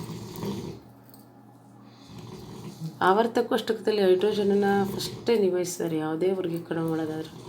ಎಲ್ಲ ಧಾತುಗಳ ಸಮಸ್ಥಾನಿಗಳು ಮೆಂಡೆಲಿವ್ರವರ ಆವರ್ತಕ ನಿಯಮವನ್ನು ಸವಾಲೆನಿಸಿದವು. ಆದ್ದರಿಂದ ನಾವು ವಿಶೇಷವಾಗಿ ಭಾರ ಧಾತುಗಳನ್ನು ಪರಿಗಣಿಸುವಾಗ ಎರಡು ಮಧ್ಯಮ ಧಾತುಗಳ ಮಧ್ಯೆ ಎಷ್ಟೋ ಧಾತುಗಳನ್ನು ಆವಿಷ್ಕರಿಸಬಹುದಾದೆ ಅಂತ ಅನ್ನೋದನ್ನು ನಾವು ಊಹಿಸ್ಕೋಬೋದು. ಹೌದಾ.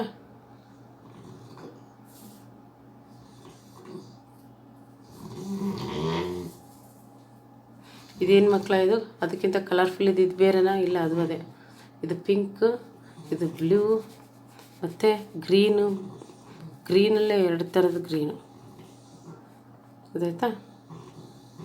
ನೆಕ್ಸ್ಟ್ ಆಧುನಿಕ ಆವರ್ತ ಕೋಷ್ಟಕ. ಈ ಆಧುನಿಕ ಆವರ್ತ ಕೋಷ್ಟಕವನ್ನು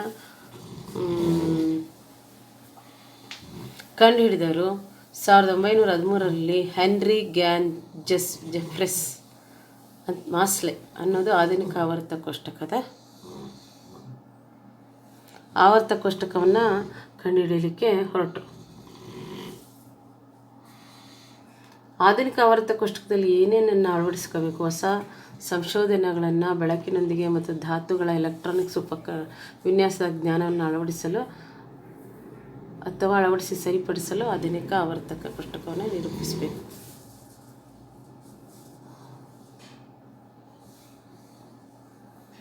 ನೋಡಿ, ಈ ಆಧುನಿಕ ಆವರ್ತ ಕೋಷ್ಟಕ ಕಂಡುಹಿಡಿದವನಾಯ್ತಲ್ಲ. ಈ ಆಧುನಿಕ ಆವರ್ತ ಕೋಷ್ಟಕದ ಬಗ್ಗೆ ಮುಂದಿನ ತರಗತಿಯಲ್ಲಿ ನಾವು ಹೆಚ್ಚಿನ ಮಾಹಿತಿಯನ್ನು ಈಗಿದೆಯಲ್ಲ ಅದ್ರ ಬಗ್ಗೆ ತಿಳ್ಕೊಳ್ಳೋಣ. ಸರಿನಾ? ಓಕೆ ಮಕ್ಕಳ, ಹಾಗೆ ಓದ್ಕೊಳ್ಳಿ. ಮುಂದಿನ ತರಗತಿಯಲ್ಲಿ ಒಟ್ಟಾಗಿ ನಾನು ನಿಮಗೆ ಪ್ರಶ್ನೆಗಳನ್ನು ಕೊಡ್ತೇನೆ.